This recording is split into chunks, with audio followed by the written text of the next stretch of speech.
Good morning friends, ईडुसाला में आपका स्वागत है। हम लोग लूसेंट की सीरीज कर रहे थे जिसमें पॉलिटी चल रहा था। ये पार्ट 6 है। इससे पहले की वीडियो आप प्ले लिस्ट में जाकर देख सकते हैं और चैनल को प्लीज़ सब्सक्राइब, लाइक और शेयर कर दीजिए।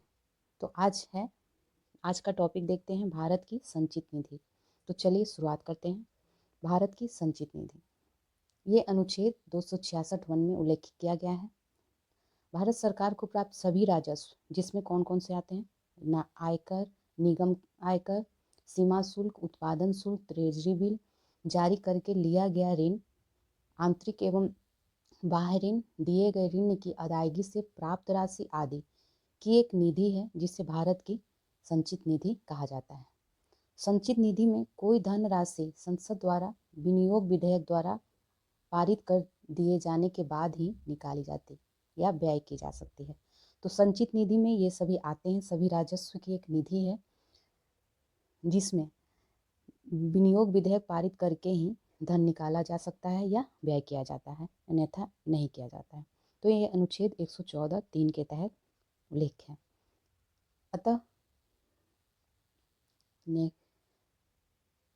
अतः विनियोग विधेयक को हर हालत में नए वित्तीय वर्ष के प्रारंभ, जो 1 अप्रैल से होता है, से पहले पारित करा लेती है। किंतु कभी कभी ऐसी परिस्थिति आ जाती है जब बजट प्रक्रिया 1 अप्रैल से पहले संपन्न नहीं हो पाती है।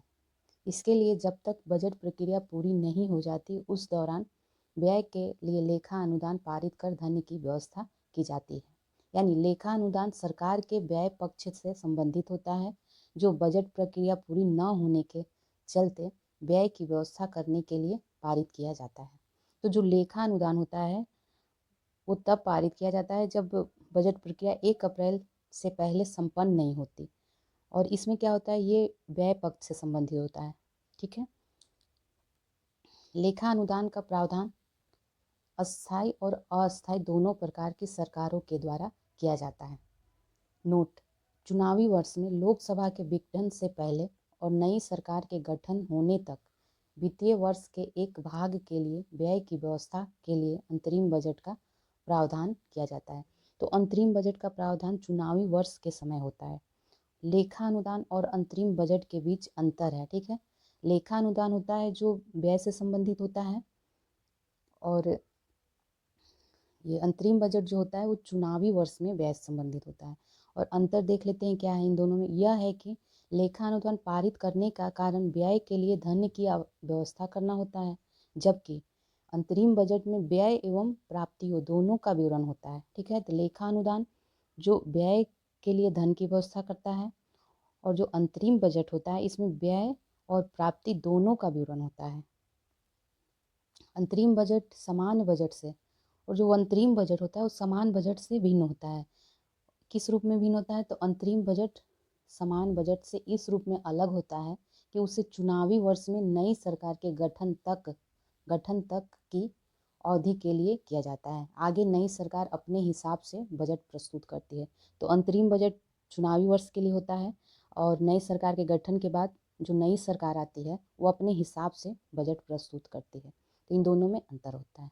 चलिए देखते हैं कि भारत की जो संचित निधि पर है उस पर भारित व्यय कौन कौन से हैं। तो संचित व्यय पे भारित व्यय है। फर्स्ट है राष्ट्रपति का वेतन एवं भत्ता एवं अन्य व्यय, राज्यसभा सभापति और उपसभापति तथा लोकसभा अध्यक्ष और उपाध्यक्ष के वेतन एवं भत्ते। थर्ड है सर्वोच्च न्यायालय के न्यायाधीशों का वेतन, भत्ता तथा पेंशन।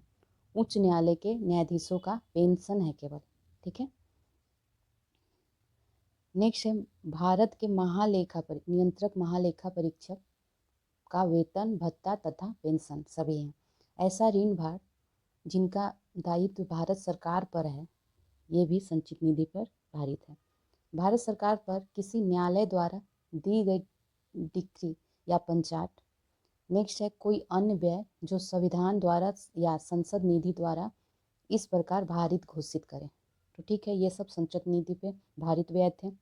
नेक्स्ट देख लेते हैं भारत के लोक वित्त पर संसदीय नियंत्रण की जो विधियां हैं। तो फर्स्ट है संसद के सम्मुख वार्षिक वित्तीय विवरण का प्रस्तुत किया जाना। लोकविद पर नियंत्रण रखने के लिए अनुच्छेद 112 में प्रावधान किया गया है कि राष्ट्रपति प्रत्येक वित्तीय वर्ष के संदर्भ में संसद के दोनों सदनों के समक्ष वार्षिक वित्तीय विवरण प्रस्तुत करवाएगा। नेक्स्ट है विनियोजन विधेयक के पारित होने के बाद ही भारत की संचित निधि से मुद्रा निकाल पाना। तो भारत की संचित निधि से राशि तभी निकाली जा सकती है जब इसके लिए विनियोग विधेयक पारित करा लिया जाए। तो संचित निधि से राशि निकालने के लिए विनियोग विधेयक पारित करना जरूरी होता है। नेक्स्ट है अनुपूरक अनुदानों द्वारा लेखा अनुदान का प्रावधान। अनुपूरक अनुदानों एवं लेखा अनुदान के माध्यम से भी लोक वित्त पर प्रभावी नियंत्रण रखा जाता है। अनुपूरक अनुदान की मांग को उस समय सरकार के द्वारा लोकसभा में लाया जाता है जब कभी वित्तीय वर्ष की समाप्ति से पहले सरकार को यह अनुभव हो जाता है कि पहले स्वीकृत किया गया अनुदान उस प्रयोजन के लिए अपर्याप्त है। ठीक है, तो अनुपूरक अनुदान की मांग उस समय लाई जाती है जब लोकसभा द्वारा ही लाया जाता है पहली बात, और जब कभी वित्तीय वर्ष की समाप्ति से पहले सरकार को यह अनुभव हो जाता है कि जो पहले स्वीकृत किया गया अनुदान है उस प्रयोजन के लिए अपर्याप्त है। इसी प्रकार जब 1 अप्रैल से पूर्व सरकार विनियोग विधेयक पारित नहीं करा पाती तो सरकार लेखा अनुदान के माध्यम से तब तक के खर्च का प्रबंध करती है जब तक कि पुनः विनियोग विधेयक न पारित करा लिया जाए। ऐसा समांतर चुनावी वर्ष या लोकसभा के विघटन की स्थिति में होता है। नेक्स्ट है फोर्थ है इसका संसद में वित्त विधेयक का प्रस्तुत किया जाना। संसद में वित्त विधेयक के द्वारा भी लोक वित्त पर नियंत्रण रखा जाता है। वित्त विधेयक को बजट सत्र में विनियोग विधेयक के साथ साथ पारित किया जाता है। तो इसमें क्या है कि भारत के लोक वित्त पर संसदीय नियंत्रण की जो विधि है वो 4 तरह की है।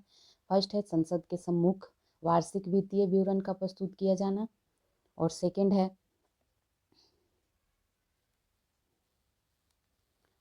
है विनियोजन विधेयक के पारित होने के बाद ही भारत की संचित निधि से मुद्रा निकाल पाना।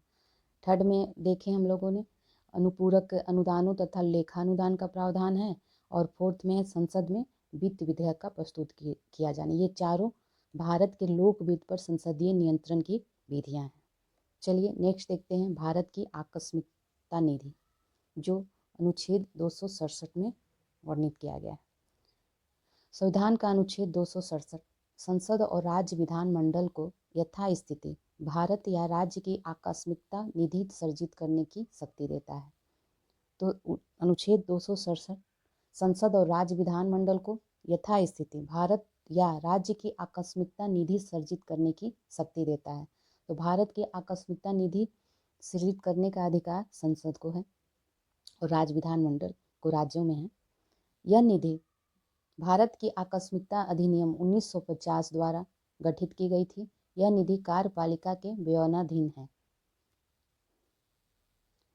तो जब तक विधानमंडल अनुपूरक अतिरिक्त या अधिक अनुदान द्वारा ऐसे व्यय को प्राधिकृत नहीं करता है तब तक समय समय पर अन्वेक्षित व्यय करने के प्रयोजन के लिए कार्यपालिका इस निधियों से अग्रिम धन दे सकती है। इस निधि में कितनी रकम हो यह समुचित विधानमंडल विनियमित करता है। ठीक है, तो इस तरह हम लोगों ने देखा भारत की आकस्मिकता निधि। नेक्स्ट देखते हैं संविधान में संशोधन। संविधान के अनुच्छेद 368 में संशोधन की प्रक्रिया का उल्लेख किया गया है। इसमें संशोधन की 3 विधियां हैं। तो 3 विधि कौन कौन सी है? साधारण विधि द्वारा, विशेष बहुमत द्वारा संशोधन, और थर्ड है संसद के विशेष बहुमत एवं राज्य विधानमंडलों की स्वीकृति से संशोधन। तो ये तीनों विधियां देख लेते हैं। फर्स्ट है साधारण विधि द्वारा। संसद के साधारण बहुमत द्वारा पारित विधेयक राष्ट्रपति की स्वीकृति मिलने पर कानून बन जाता है। इसके अंतर्गत राष्ट्रपति की पूर्व अनुमति मिलने पर निम्न संशोधन किए जाते हैं। तो साधारण विधेयक जो है राष्ट्रपति की पूर्व अनुमति मिलने पर किए जाते हैं। इनमें कौन कौन से देख लेते हैं कौन कौन से संशोधन आते हैं। जैसे नए राज्यों का निर्माण करना हो, राज्य क्षेत्र सीमा और नाम में परिवर्तन करना हो, संविधान की नागरिकता संबंधी, अनुसूचित क्षेत्रों और जनजातियों की प्रशासन संबंधी तथा केंद्र द्वारा प्रशासित क्षेत्रों पर प्रशासन संबंधी व्यवस्थाएं, ये सभी साधारण विधि द्वारा संशोधन की जा सकती हैं। सेकंड देख लेते हैं विशेष बहुमत द्वारा संशोधन। यदि संसद के प्रत्येक सदन द्वारा कुल सदस्यों का बहुमत तथा उपस्थित और मतदान में भाग लेने वाले सदस्यों के 2/3 मतों से विधेयक पारित हो जाए तो राष्ट्रपति की स्वीकृति मिलते ही वह संशोधन संविधान का अंग बन जाता है। तो विशेष बहुमत में क्या होता है कि संसद के प्रत्येक सदन द्वारा कुल सदस्यों का बहुमत होना चाहिए तथा उपस्थित और मतदान में भाग लेने वाले सदस्यों के 2/3 मतों से विधेयक पारित होना चाहिए और उसके बाद राष्ट्रपति की स्वीकृति मिलने पर वो संविधान का अंग बन जाता है। ठीक है। न्याय इसमें कौन से आते हैं? न्यायपालिका तथा राज्यों के अधिकारों तथा शक्तियों जैसी कुछ विशिष्ट बातों को छोड़कर संविधान की अन्य सभी व्यवस्थाएं में इसी प्रक्रिया के द्वारा संशोधन किया जाता है। तो विशेष बहुमत द्वारा लगभग बहुत सारी अनुच्छेदों में संशोधन किया जाता है। नेक्स्ट देखते हैं संसद के विशेष बहुमत तथा राज्य विधानमंडलों की स्वीकृति से संशोधन। ये थर्ड है। इसमें क्या होता है? संविधान के कुछ अनुच्छेदों में संशोधन के लिए विधेयक को संसद के दोनों सदनों के विशेष बहुमत तथा राज्यों के कुल विधानमंडलों में से आधे द्वारा स्वीकृत होना आवश्यक है। इसके द्वारा किए जाने वाले संशोधन देख लेते हैं कौन से हैं। तो राष्ट्रपति का निर्वाचन अनुच्छेद 54, राष्ट्रपति निर्वाचन की कार्य पद्धति अनुच्छेद 55, संघ की कार्यपालिका शक्ति का विस्तार करना हो। नेक्स्ट है राज्यों की कार्यपालिका शक्ति का विस्तार करना हो। केंद्र शासित क्षेत्रों के लिए उच्च न्यायालय बनाना हो, या फिर संघीय न्यायपालिका के बारे में संशोधन। फिर नेक्स्ट है राज्यों के उच्च न्यायालय में संशोधन। नेक्स्ट है संघ एवं राज्यों में विधायी संबंध करना हो, इसमें संशोधन करना हो। नेक्स्ट है 7वीं अनुसूची का कोई विषय पे संशोधन करना हो। नेक्स्ट है संसद में राज्यों का प्रतिनिधित्व करना हो, में संशोधन करना हो। और नेक्स्ट है संविधान संशोधन की प्रक्रिया से संबंधित उपबंध। तो ये सभी विशिष्ट अधिवेशन के अधीन थर्ड वाले विधियों के अधीन आते हैं। नोट में देख लेते हैं संविधान संशोधन विधेयक को किसी भी सदन में पेश किया जा सकता है।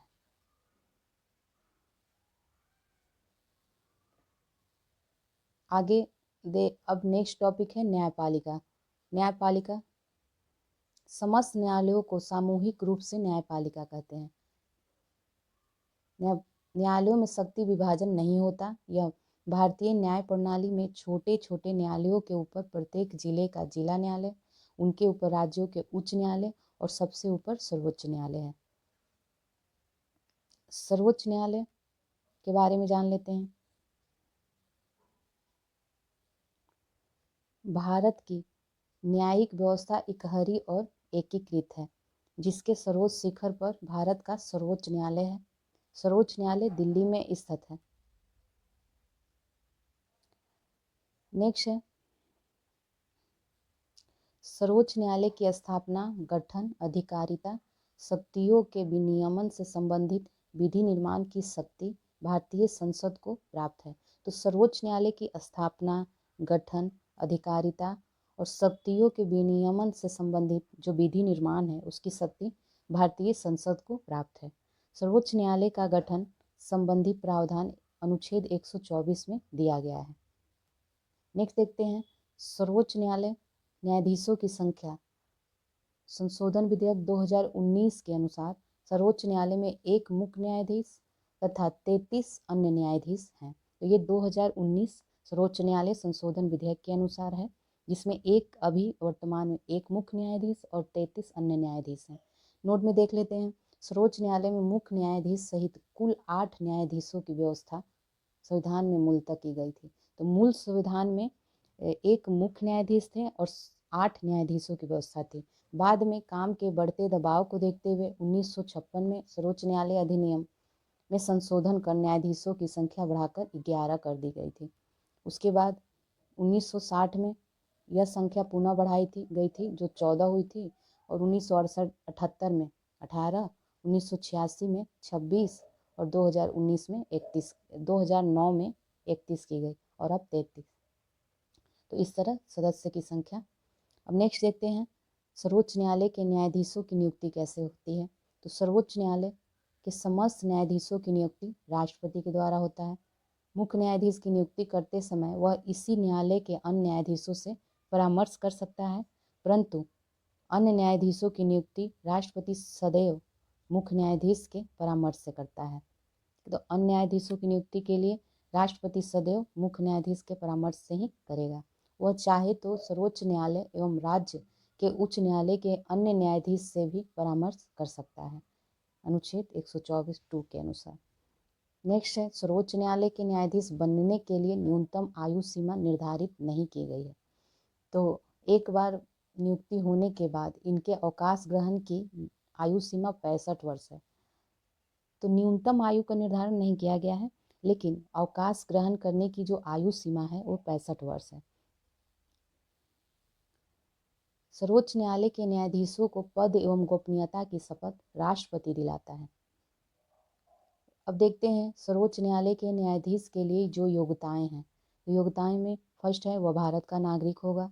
सेकंड है वह किसी उच्च न्यायालय अथवा 2 या 2 से अधिक न्यायालयों में लगातार कम से कम 5 वर्षों तक न्यायाधीश के रूप में कार्य कर चुका हो, या किसी उच्च न्यायालय या न्यायालयों में लगातार 10 वर्षों तक अधिवक्ता रह चुका हो, या राष्ट्रपति की दृष्टि में कानून का उच्च कोटि का ज्ञाता हो। न्यायाधीश के वेतन एवं भत्ते अनुच्छेद 125 के अनुसार सर्वोच्च न्यायालय के मुख्य न्यायाधीश को 2,80,000 प्रति माह व अन्य न्यायाधीश को 2,50,000 प्रति माह वेतन मिलता है। इसके अलावा उन्हें निःशुल्क आवास, अन्य सुविधाएं जैसे चिकित्सा, कार, टेलीफोन आदि भी मिलते हैं। न्यायाधीशों का वेतन एवं उससे मिलने वाली अन्य सुविधाएं उसके कार्यकाल में कम नहीं किया जा सकता। सेवानिवृत्त मुख्य न्यायाधीश एवं अन्य न्यायाधीशों का पेंशन उनके अंतिम माह के वेतन का 50% निर्धारित है। अब देख लेते हैं पद मुक्त कैसे होते हैं सर्वोच्च न्यायालय के न्यायाधीश। सर्वोच्च न्यायालय के न्यायाधीश के पद विमुक्ति के लिए संसद के दोनों सदन एक प्रस्ताव पारित करते हैं जिसे प्रार्थना कहते हैं, जिसमें वह किसी न्यायाधीश को सिद्ध भ्रष्टाचार अथवा असमर्थता के कारण पद से हटाना चाहते हैं।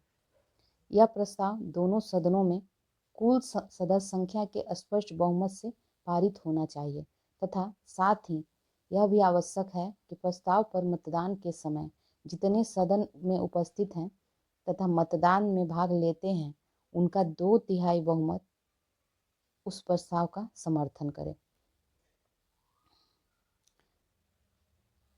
जब इस प्रकार पास हुआ प्रस्ताव संसद राष्ट्रपति के पास प्रार्थना समावेदन भी कहते हैं के रूप में भेजती है, तभी वह आदेश जारी करके संबंध न्यायाधीश को हटा सकता है।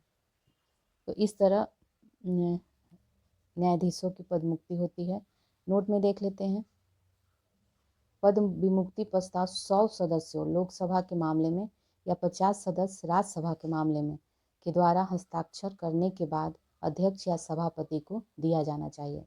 तो ये जो सदस्य की संख्या होगी लोकसभा के मामले में 100 होगी और राज्यसभा के मामले में 50 होगी।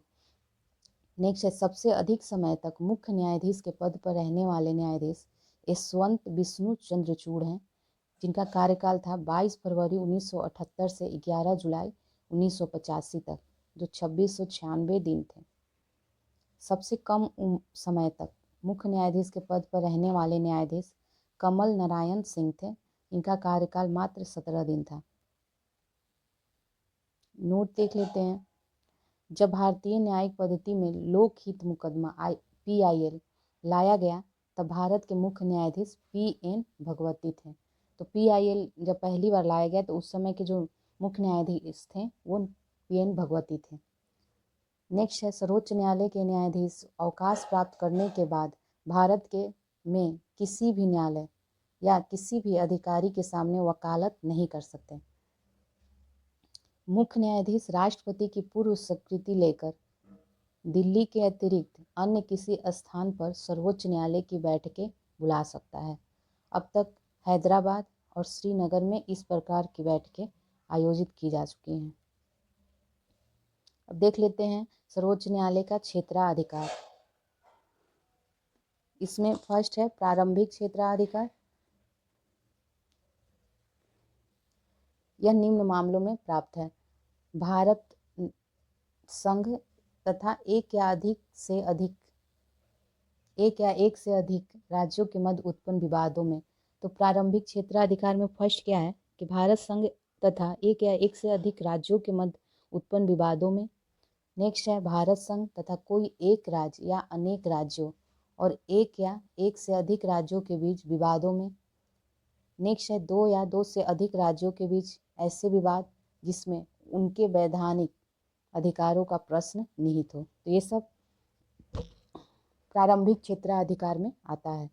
प्रारंभिक क्षेत्राधिकार के अंतर्गत सर्वोच्च न्यायालय उसी विवाद को निर्णय के लिए स्वीकार करेगा जिसमें किसी तथ्य या विधि का प्रश्न शामिल हो। नेक्स्ट है अपीलीय क्षेत्राधिकार। अपीलीय क्षेत्राधिकार के अंतर्गत देश का सबसे बड़ा अपीलीय न्यायालय सर्वोच्च न्यायालय है। इसे भारत के सभी उच्च न्यायालयों के निर्णयों के विरुद्ध अपील सुनने का अधिकार है। इसके अंतर्गत 3 प्रकार के प्रकरण आते हैं। ये कौन से हैं? ये हैं संवैधानिक, दीवानी और फौजदारी। नेक्स्ट है परामर्शदात्री क्षेत्राधिकार। राष्ट्रपति को यह अधिकार है कि वह सार्वजनिक महत्व के विवादों पर सर्वोच्च न्यायालय का परामर्श मांग सकता है। ये अनुच्छेद 143 के अनुसार है। न्यायालय के परामर्श को स्वीकार या अस्वीकार करना राष्ट्रपति के विवेक पर निर्भर करता है। तो राष्ट्रपति परामर्शदात्री क्षेत्राधिकार के तहत मांग सकता है परामर्श, लेकिन वो उसे स्वीकार या अस्वीकार करना उसके विवेक पर निर्भर करता है। नेक्स्ट है पुनर्विचार संबंधी अधिकार क्षेत्राधिकार। देखते हैं संविधान के अनुच्छेद 137 के अनुसार सर्वोच्च न्यायालय को यह अधिकार प्राप्त है कि वह स्वयं द्वारा दिए गए आदेश या निर्णय पर पुनर्विचार कर सके तथा यदि उचित समझे तो उसमें आवश्यक परिवर्तन कर सकता है। नेक्स्ट है अभिलेख न्यायालय। संविधान का अनुच्छेद 129 सर्वोच्च न्यायालय को अभिलेख न्यायालय का स्थान प्रदान करता है। इसका आशय यह है कि न्यायालय के सभी निर्णयों को रिकॉर्ड या अभिलेख के रूप में सुरक्षित रखा जाता है। इन विषयों को भविष्य में देश के किसी भी न्यायालय में नजीर के रूप में पेश किया जा सकता है।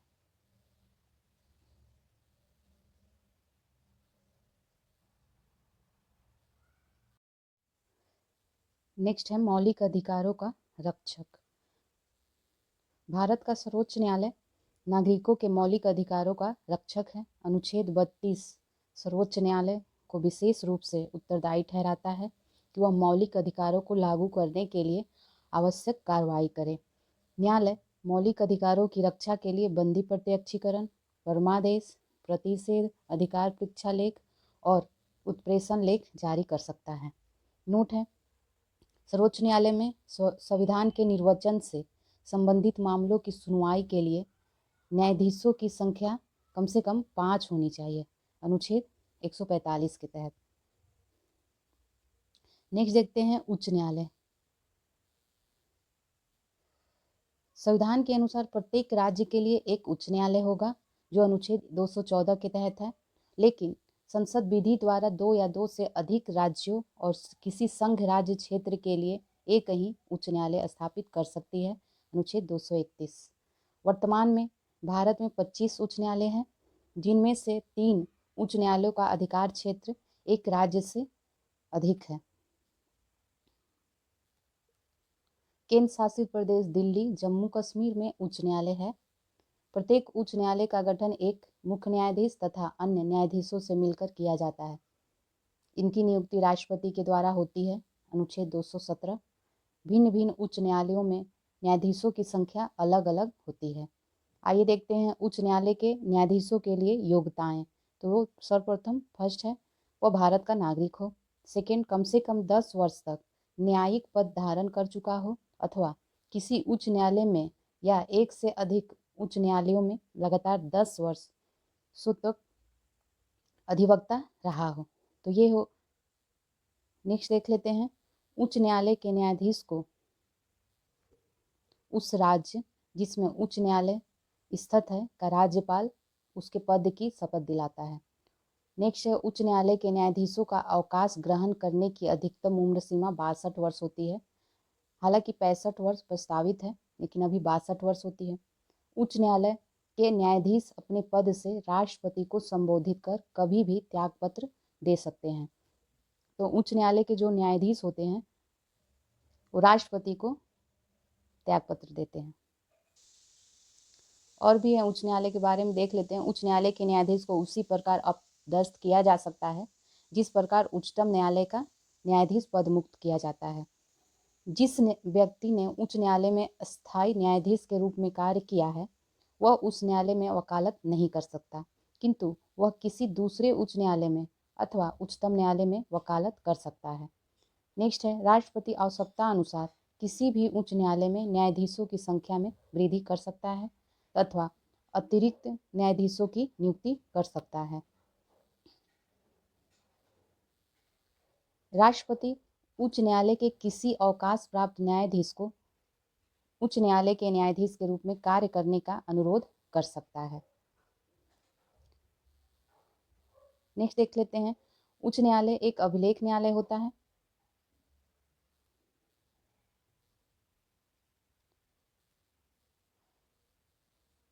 उसके निर्णय आधिकारिक माने जाते हैं तथा उनके आधार पर न्यायालय अपना निर्णय देता है। अनुच्छेद 215 के तहत भारत के मुख्य न्यायाधीश से परामर्श कर राष्ट्रपति उच्च न्यायालय के किसी भी न्यायाधीश का स्थानांतरण किसी दूसरे उच्च न्यायालय में कर सकता है। आगे देखेंगे उच्च न्यायालय का क्षेत्राधिकार। तो उच्च न्यायालय के क्षेत्राधिकार में प्रारंभिक क्षेत्राधिकार क्या है देखते हैं।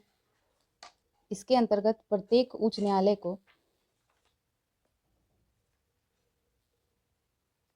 नौकाधिकरण, इच्छा पत्र, तलाक, विवाह, कंपनी कानून, न्यायालय की अवमानना तथा कुछ राजस्व संबंधी प्रकरणों, नागरिकों के मौलिक अधिकारों के क्रियान्वयन, अनुच्छेद 226 के लिए आवश्यक निर्देश, विशेषकर बंदी प्रत्यक्षीकरण, परमादेश, निषेध, उत्प्रेषण तथा अधिकार परीक्षा के लेख जारी करने का अधिकार है।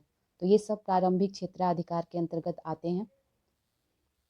आगे देख लेते हैं अपीलीय क्षेत्राधिकार। फौजदारी मामलों में अगर सत्र न्यायाधीश ने मृत्युदंड दिया है तो उच्च न्यायालय में उसके विरुद्ध अपील हो सकती है। ठीक है, दीवानी मामलों में उच्च न्यायालय में उन सब मामलों की अपील हो सकती है जो 5 लाख या उससे अधिक संपत्ति से संबंध हो। नेक्स्ट है, उच्च न्यायालय पेटेंट और डिजाइन, उत्तराधिकार, भूमि प्राप्ति, दिवालियापन और संरक्षता आदि मामलों में भी अपील सुनता है। तो ये सब उच्च न्यायालय के क्षेत्राधिकार हम लोग देख रहे हैं। थर्ड है, इसमें उच्च न्यायालय में मुकदमों का हस्तांतरण। यदि किसी उच्च न्यायालय को ऐसा लगे कि जो अभियोग अधीनस्थ न्यायालय में विचाराधीन है वह विधि के किसी सारगर्भित प्रश्न से संबंध है तो वह उसे अपने यहाँ हस्तांतरित कर या तो उसका निपटारा स्वयं कर देता है या विधि से संबंध प्रश्न को निपटाकर अधीनस्थ न्यायालय को निर्णय के लिए वापस भेज देता है। तो ये भी अधिकार उच्च न्यायालय को है। नेक्स्ट है प्रशासकीय अधिकार। उच्च न्यायालय को अपने अधीनस्थ न्यायालयों में नियुक्त पदोन्नति तथा छुट्टियों के संबंध में नियम बनाने का अधिकार है। तो ये थे उच्च न्यायालय के अधिकार। नोट में देख लेते हैं, उच्च न्यायालय राज्य में अपील का सर्वोच्च न्यायालय नहीं है। राज्य सूची से संबंध विषयों में भी उच्च न्यायालय के निर्णयों के विरुद्ध उच्चतम न्यायालय में अपील हो सकती है। तो इस तरह उच्च न्यायालय के क्षेत्राधिकार देख लिए हम लोगों ने। ऊपर देख लेते हैं लोक अदालत के बारे में कुछ जानकारियाँ। लोक अदालत कानूनी विवादों के मैत्रीपूर्ण समझौतों के लिए वैधानिक मंच है। विधिक सेवा प्राधिकरण अधिनियम 1987 संशोधन 2002 द्वारा लोक उपयोगी सेवाओं के लिए विवादों के संबंध में मुकदमेबाजी पूर्व सुलह और निर्धारण के लिए अस्थायी लोक अदालत की स्थापना का प्रावधान करता है। तो विधिक सेवा प्राधिकरण अधिनियम 1987 के द्वारा विवादों के संबंध में मुकदमेबाजी के लिए पूर्व सुलह का और निर्धारण के लिए अस्थायी लोक अदालत की स्थापना का प्रावधान है। ऐसे फौजदारी विवादों को छोड़कर जिनमें समझौता नहीं किया जा सकता, दीवानी, फौजदारी, राजस्व अदालतों में लंबित सभी कानूनी विवाद मैत्रीपूर्ण समझौतों के लिए लोक अदालत में लाए जा सकते हैं। कानूनी विवादों को लोक अदालतें मुकदमा दायर होने से पूर्व भी अपने यहाँ स्वीकार कर सकती है। लोक अदालत के निर्णय अन्य किसी दीवानी न्यायालय के समान ही दोनों पक्षों पर लागू होते हैं। यह निर्णय अंतिम होते हैं। लोक अदालतों द्वारा दिए गए निर्णयों के विरुद्ध अपील नहीं की जा सकती। देश के लगभग सभी जिलों में अस्थायी और सतत लोक अदालतें स्थापित की गई हैं। लोक अदालत 5 लाख रुपए तक के दावे पर विचार कर सकती है।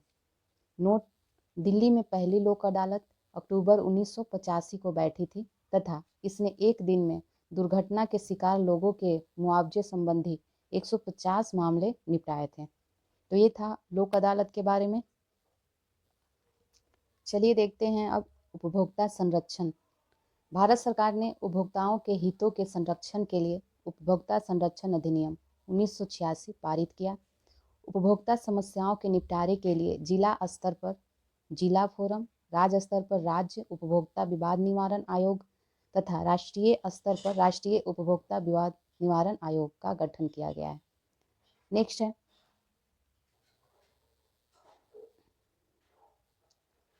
जिला फोरम 20 लाख तक के मामलों की, राज्य उपभोक्ता विवाद निवारण आयोग 20 लाख से 1 करोड़ तक के मामलों की एवं राष्ट्रीय उपभोक्ता विवाद निवारण आयोग 1 करोड़ से अधिक कीमत वाले मामलों की सुनवाई करता है। अब देखते हैं केंद्रीय प्रशासनिक अधिकरण CAT कैट। संविधान के अनुच्छेद 323A के प्रावधानों से केंद्रीय प्रशासनिक अधिकरण का गठन 1985 में प्रशासनिक अधिकरण अधिनियम 1985 के तहत किया गया है। उस समय भारत के प्रधानमंत्री राजीव गांधी थे। CAT का अध्यक्ष उच्च न्यायालय के वर्तमान अथवा सेवानिवृत्त न्यायाधीश होता है। अध्यक्ष के अलावा इसमें 16 उपाध्यक्ष एवं 49 सदस्य होते हैं। ये सदस्य न्यायिक एवं प्रशासनिक दोनों क्षेत्रों के से लिए जाते हैं। तो इस तरह इसके बारे में हम लोगों ने देखा। आगे चलिए देखते हैं उच्च न्यायालय और अधिकारिता स्थान। इसमें जो इम्पोर्टेंट है वो देखेंगे। फर्स्ट है कलकत्ता, स्थापना वर्ष 1862। इसके राज्य क्षेत्रीय अधिकारिता कौन कौन सी है? तो कलकत्ता का राज्य क्षेत्रीय अधिकारिता पश्चिम बंगाल, अंडमान निकोबार द्वीप समूह है और इसका मूल स्थान कोलकाता में है और इसकी खंडपीठ है जो पोर्ट ब्लेयर में है। नेक्स्ट देखते हैं बम्बई। बम्बई की स्थापना वर्ष जो है 1862 में है। इसका जो राज्य क्षेत्रीय अधिकारिता है वो है महाराष्ट्र, गोवा, दादर एवं नागर हवेली, दमन एवं दीव। इसके मूल स्थान जो है वो मुंबई है और खंडपीठ देखें तो इसमें नागपुर, पणजी, औरंगाबाद ये सभी इसके खंडपीठ हैं। नेक्स्ट देखते हैं मद्रास। तो मद्रास की स्थापना वर्ष है 1862। उच्च न्यायालय हम लोग पढ़ रहे हैं तो मद्रास उच्च न्यायालय की जो स्थापना वर्ष है 1862 और इसके राज्य क्षेत्रीय अधिकारिता में तमिलनाडु और पुडुचेरी आता है। इसका जो मूल स्थान है वो चेन्नई है और खंडपीठ है मदुरै। नेक्स्ट है इलाहाबाद जो 1866 में उच्च न्यायालय की स्थापना हुई थी। ये राज्य क्षेत्रीय अधिकारिता उत्तर प्रदेश है और प्रयागराज इसका मूल स्थान है और खंडपीठ लखनऊ में है। नेक्स्ट सभी की स्थापना और जानने की इतनी ज़रूरत नहीं है, जो इम्पोर्टेंट है मैं बताती चलूँगी। तो नेक्स्ट है कर्नाटक, जिसका राज्य अधिकारिता क्षेत्र कर्नाटक ही है और इसका मूल स्थान बेंगलुरु में है। पटना देख लेते हैं। पटना 1916 में स्थापना वर्ष है और ये बिहार में है और ये मूल स्थान इसका पटना में ही है। उड़ीसा देख लेते हैं। उड़ीसा का राज्य क्षेत्रीय अधिकारिता उड़ीसा ही है केवल और कटक में मूल स्थान।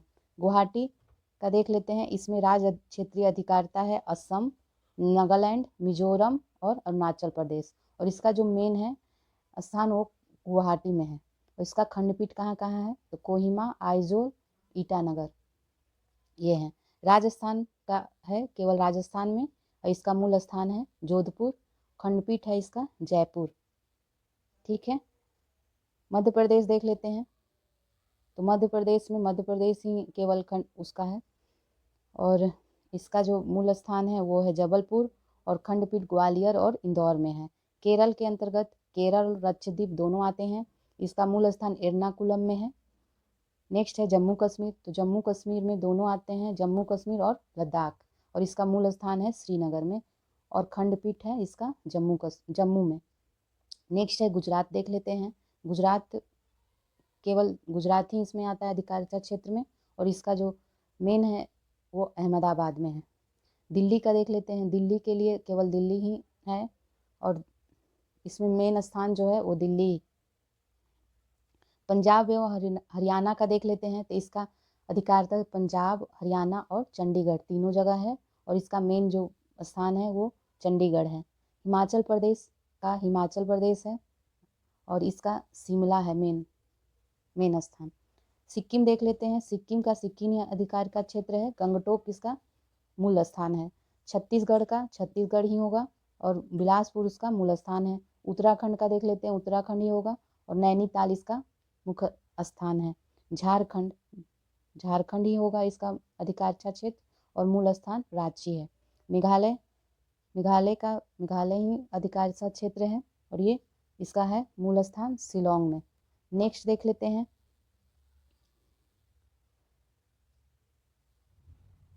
मणिपुर।